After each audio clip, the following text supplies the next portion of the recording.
Hello, and welcome to another episode of Core Values, the All Things Broken Arrow Public Schools podcast here on the ArrowVision Podcast Network. I'm Greg Spencer alongside Superintendent Chuck Perry, and we are here to talk about one of our main core values in the district, which is we are passionate about learning. And there's no better way to talk about how passionate we are about learning than to bring on Mrs. Jill Taylor, our lead AP teacher, and our principal, Mrs. Crystal Barber. How are you guys doing today? Doing great. Outstanding. Thanks for having us. This is going to be an exciting episode. We really want to get down and learn more about AP courses as enrollment is coming upon us. So Chuck, if you want to let's do this. Let's start off with Jill. And why don't you give us a little bit of an introduction in your background and how you ended up in Broken Arrow? Well, my name is Jill Taylor, and currently I teach AP Calculus and Algebra 2 here at the high school. This is my 10th year here. And I grew up in Houston, Texas, and went to school in Arkansas. So I've taught in Arkansas, Tennessee, Texas, Oklahoma now, Wow, and also lived in Uganda for 7 years and as missionary. So that's awesome. did some tutoring there, not teaching, but I've taught all levels of math, anywhere from 6th grade up through college level. I also teach part-time at TCC. So you guys feel free to jump in at any time, but let's start off, advanced placement is the acronym for AP for those that don't know. Tell us a little bit about what we offer here at Broken Arrow High School and talk about the program in general, your role, your other teachers and staff members. Okay. So AP stands for Advanced Placement. It's a program designed by College Board, and the College Board also oversees the SAT and PSAT, so they have a big role in academics. They offer 38 different AP courses in different areas of arts, interdisciplinary, world language, English, history, math, and science. And we are able to offer 32 of those 38 here at Broken Arrow. And that's a big deal. I don't is. think a lot of people realize that how many we offer. We have students, families that move into the district because of our AP offerings.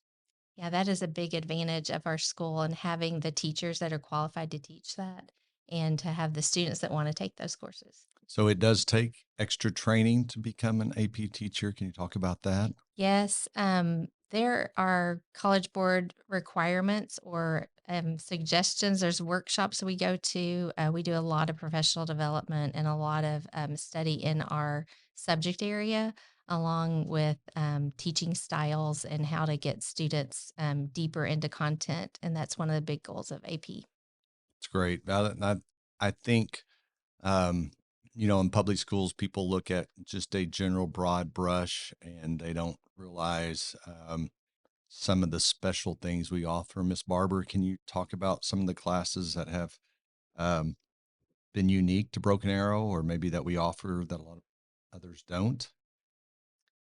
Well, if we're just talking about advanced placement courses, let's see here. Music theory. We offer AP music theory. So golly, that's a phenomenal opportunity for our kids just to take that level course. That's again, college level course. Who teaches that one? That's here at the high school, Mhm. Dr. Pence. Really? Yeah. She teaches. Very fitting there. Yeah. So again, you've got high school level teachers who have those relationships with our kids, teaching that college level curriculum. Yeah. I don't know, Jill, I'll ask you to jump in. What's another one that's kind of unique to us? Well, I think AP Calculus is one that is a big offering because many schools aren't able to offer AP Calculus. And students, I have a lot of students that take that are going to go into engineering, and it gives them a head start on the content so that when they get to college, they're ready to tackle that and get into that engineering program. We also offer all of the arts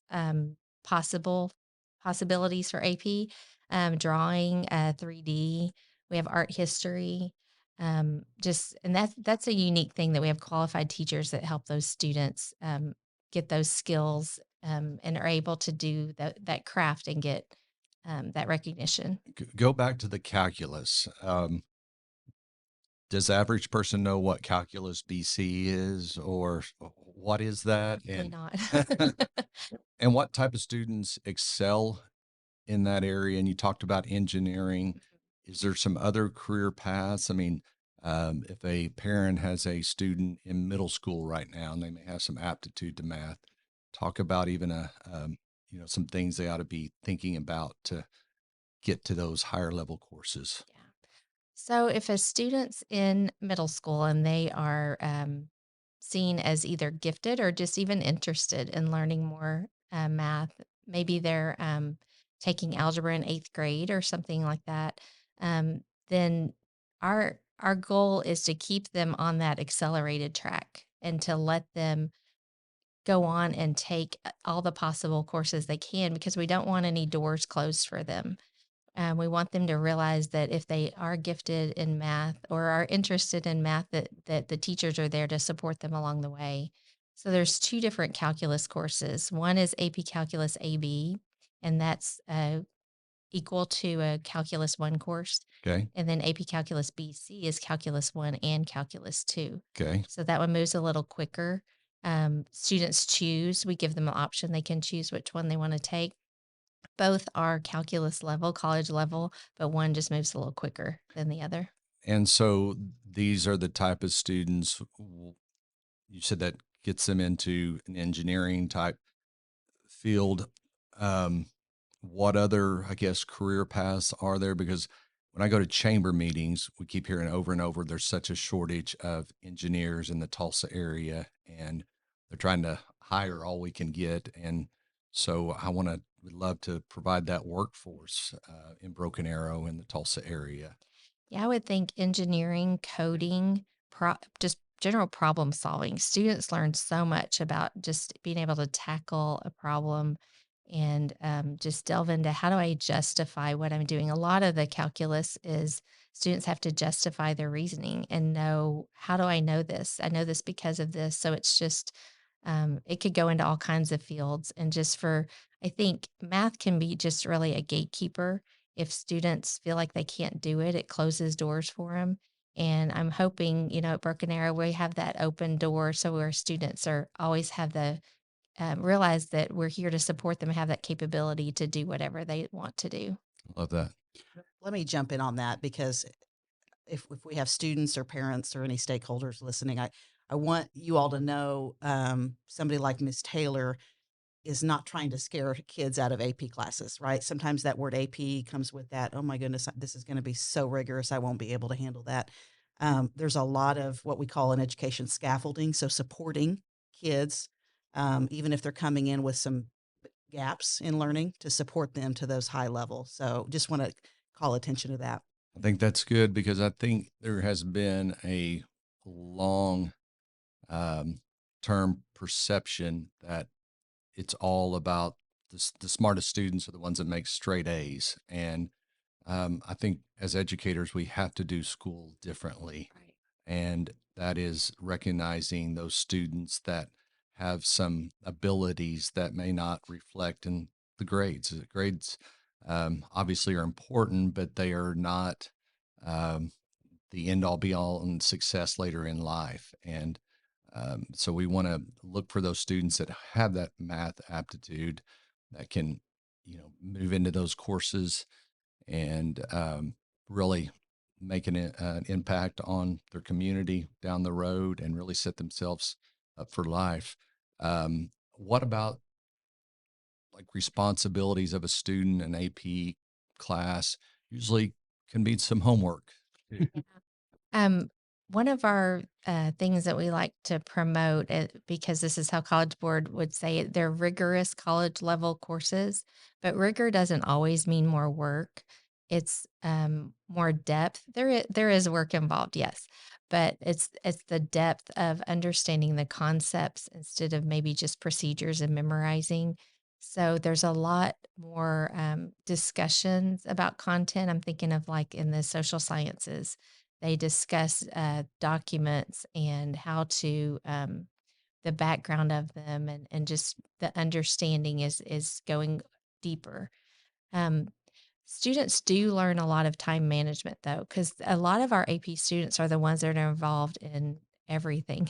Yeah, I actually just talked with Tanner Silver the other day, who's a Pride student, on a video about AP students that we've got coming out soon, and not much more, of our extracurricular activities requires more time than the Pride. So if you can do AP and the Pride, you're doing something right.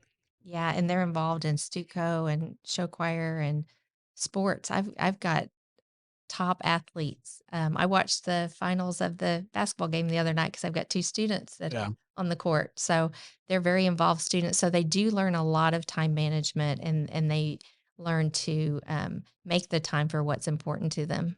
It's good. It's a busy time of year right now. Mrs. Barber can attest to that. We've got a lot of events coming up to help parents decide and kids decide what are their next steps, whether they're coming into high school or going on to other programs, enrollment nights, and things like that. With that being said, can you talk to us a little bit about the difference between AP courses and concurrent enrollment?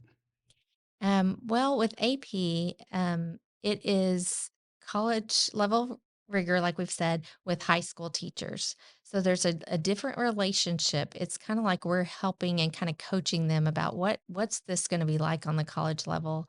Um, with AP courses, students stay on campus.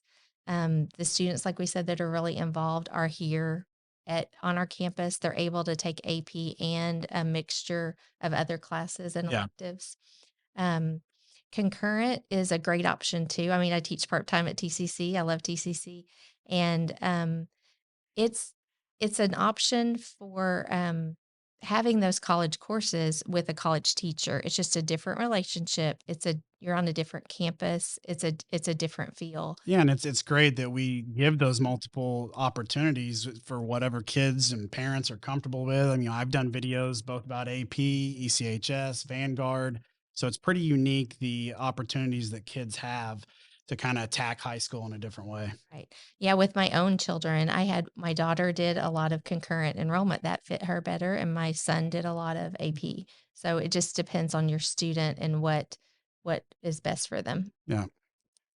Um, the testing or assessments at the end of the year, what is the impact on college with those tests?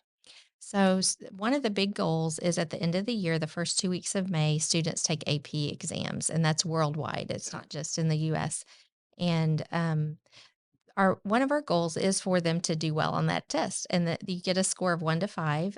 Students who score in a 3, 4, or 5, um, 99% of the time get college credit. It depends on your college, though. You have to look up your college and see what they accept for your different courses. I do have students every year that make a 1 or a 2, but they come back and they say, I was so much more prepared for college, even if I didn't pass that AP exam. Um, I was much more prepared for the college level work I needed to do.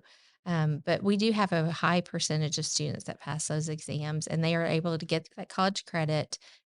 Some are able to go in as sophomores with that college credit, and then they can get into their major courses quicker. They can also sometimes double major, sometimes study abroad. It just opens possibilities for them to get on to what they want to do. Let me kind of recap what you just said, because I Okay. think that's really important. That um, obviously we do have a high pass rate in our district, which is Right. phenomenal. But even if students took an AP course and didn't pass the test, there is still so much value Mhm. that they have learned and Yeah. taken from that class. So again, want to just encourage everybody to really think about taking an AP class as an option, even if you've never taken one before. Mhm. Take an AP class. Really, you really just look at the test like it's a bonus. You Right. know, Right. I don't I was 18, so I don't know, but I was it's hard to remember, but I was in AP English my senior year and was, pretty good. And my teacher was constantly telling me, you got to take the test. You got to take, I didn't take the test. And to this day, I don't even remember why. I guess I was just being lazy, but even on the practice test, I got a 5 and like didn't ever take it. So you left that. Do not make my mistake, please. Is this Mr. Spencer? It was AP English in Miami, Oklahoma. So, Okay. yeah. Yeah.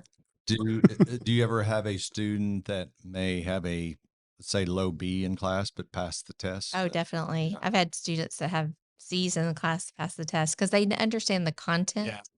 And Because you guys teach to the test yeah, quite a bit, right? yeah, we do. We have a AP Classroom is something we have. It's a resource that's online, and we can pull a lot of um, content and test type questions and kind of incorporate that throughout the year. But yes, it's not just A students that pass. I've had all kinds pass. It's great. Yeah. So you guys have a talented, diverse staff and people that are part of it. Talk a little bit about, give some shout outs to the people involved in the AP courses, and then tell us, why are you so passionate about AP courses? We've got some great history teachers. We've got Miss Christensen and Miss Lepp and many others. I'm not going to remember all their names. Brenda Lewis was a teacher of the year last year. Teaches AP English, and Miss Trisha Torres does AP Lit. Got Chris Bailey does AP Yeah. Stats. I was just, yeah, and he's always got fun things going on. Yeah. And then we have all the arts. We have Mr. Tadero and Chambers and just many different courses. One thing I didn't mention is we have a program called AP Capstone, and that's AP Seminar and AP Research. And those are really good courses that students take back to back, junior, senior year usually. And they learn how to research things. They write a thesis kind of paper. It's a big deal, and they work on it's a project that they work on together. So that's called an AP Capstone diploma that they can get for that. So that's a big deal. That's cool.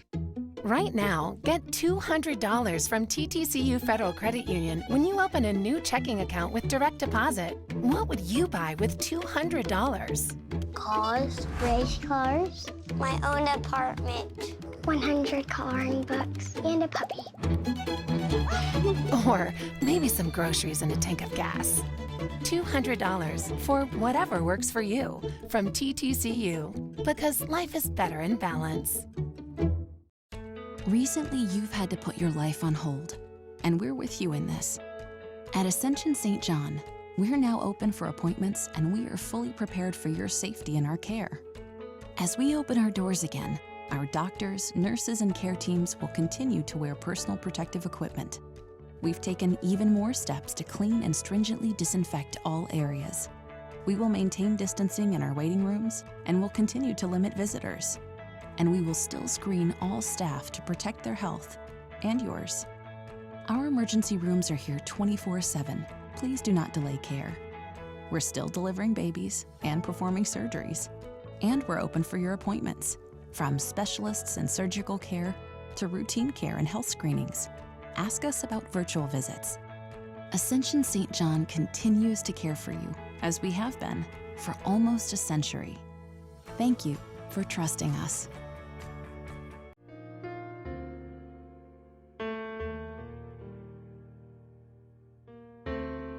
For families who like to build their wealth while staying liquid, we have flexible rate CDs to keep your funds working hard, even when you're not. First National Bank of Broken Arrow. The right balance. I want to echo what Ms. Barber said about giving an AP, and can you talk about pre-AP courses if you've ever taken one before? Parents, you need to know what your options are, and stepping into that world, what grade does it start? What are those options? Yes, we have pre-AP courses that start in middle school, and those help students prepare for AP. They also just teach them a little bit deeper than some of the other courses, and students that kind of crave that a little bit more, need a challenge to stay interested. We all probably have seen students that maybe their grades aren't as great, but when they're challenged, they rise up to that, and that's a great thing. So we do have pre-AP courses in all the different subject areas that prepare students for AP. And when can they start actually taking AP class? AP, the first AP course we have is in ninth grade at Okay. BAFA, Okay. and they can take AP Human Geography. Okay. And that's the one we offer there. And then when they get to 10th grade, they can take any of our All the courses. offerings. Yes. Can a student, let's say somebody's, kind of improved as a student over the years and they've maybe never taken an AP class, can they enroll as a senior still? Oh yeah, definitely. And I have some of those sometimes. They're like, this is my very first AP course. I'm like, okay, I'm here for you. I'll help you through. So Awesome. Well, like I mentioned a minute ago, and not to put you on the spot, Mrs. Barber, but we have the upcoming enrollment nights and stuff. Is that something that you want to mention a little bit before we wrap things up here and let people know? I would love to. We do have a lot of enrollment events going on through all secondary sites. Yeah. Specifically, I want to talk about our academic showcase evening. In fact, AP will be a session that evening where we have, you hear from kids, you hear their stories coming back. Yes, we usually have we will Uh-huh. have a student panel, and we have Yeah. students that come back from college and that are seniors, and they kind of tell what their experience is like. Yeah, so that's great. We have all sorts of different sessions with Tulsa Tech and concurrent and NCAA and scholarships and all sorts of things. So that's February 7th. I believe we're starting at 5 p.m. the 7th. Right here on the campus. Here Yes. at our high school, it's kind of choose your own adventure. So if you want to Awesome. come in at 6 and attend a few, you can do that, or you can stay for the whole evening. I think that's great. And I want to say that we really highlight and we're proud of and we push our co-curricular activities in the district, fine arts, our athletic programs, our engagement activities with StuCo and such. But we are first and foremost an academic institution, and the core of what we do is what happens each day in the classroom. And I can't say enough about Miss Taylor and the type of person she is and the steadiness that she has just personified year after year here in BA. An incredible teacher, rock star, Thank you. and Appreciate that. very humble. And we just have a lot of people that don't get a lot of the limelight, but she deserves it as much as anyone in the district, you. the job she does. And I appreciate all you do. Thank you. Absolutely. Can I add just one thing? Yeah, you're good. So, Ms. Taylor, you're an incredible teacher and advocate for learning, for our high school, for the advanced placement program. So thank you. Oh, thank you. So before we let you go, though, we always kind of wrap these up with some quick, fun, rapid fire questions to kind of let your audience, maybe some students watching, know a little bit more about you. And we're going to do this with Mrs. Barber since she's not a regular as well, but I want you guys to just jump in there. So first thing, we'll start with you, then we'll go to her. Favorite movie of all time? Probably Dances with Wolves. Nice. Shawshank Redemption. Two good ones. All right. Current favorite TV show, something that you've watched in the last year that you really love. Ted Lasso. That's a good one. I love that one also, but favorite of all times, like Law and Order SVU. I just watch it over and over again. My husband is wondering why I do that. All good. All right. If you could see one band or artist in concert that you've never seen before, who would it be? I was thinking about going to see Madonna. Yeah, I saw she's coming to be okay. That's pretty. I would have rather seen her a little bit more in her prime, but I'm sure it's still a good show. Probably the Beatles. Yeah, that you need a time machine for that one for sure. Have you ever seen Paul McCartney in concert though? Not. Yeah, I've seen him 3 times before, and he is, including the last time he came to be okay, and he's still phenomenal. Best vacation that you've ever been on? Probably to Mombasa, Kenya, to the beach. Nice. I haven't been there. Not your everyday destination. That's a hard question for me to answer. Probably we took the kids to Disney World for Christmas. Yeah. And yeah, it was pretty fun. Always a magical time. Last question. One fun fact that your students do not know about you, maybe a hobby or something that your students wouldn't know. My students may know this though, but I love watching sports, and we watch a lot of World Cup and kept up with that. And You have a favorite college or pro team? I'm from Houston, so Houston Astros. Yeah. Team. Sorry, I know you're a Dodger fan. I'm a Dodger. Yeah. Let that slide. Mrs. Barber, what about you? Edit that out. Congratulations again for this year. Okay. Yes. So students may not, I forgot the question for a second. Something a student wouldn't know about you or would be surprised to know. I don't know. So I do sing and play Yeah. the keyboard and write music. So they may or may not know that. That's pretty cool. Yeah. And I can attest that she's pretty good at it. That's awesome. All right. Well, we would like to thank Jill Taylor and Crystal Barber for joining us on this episode of Core Values. Be sure and subscribe to the ArrowVision Podcast Network on YouTube, Spotify, or wherever you get your podcasts. And we will see you next time.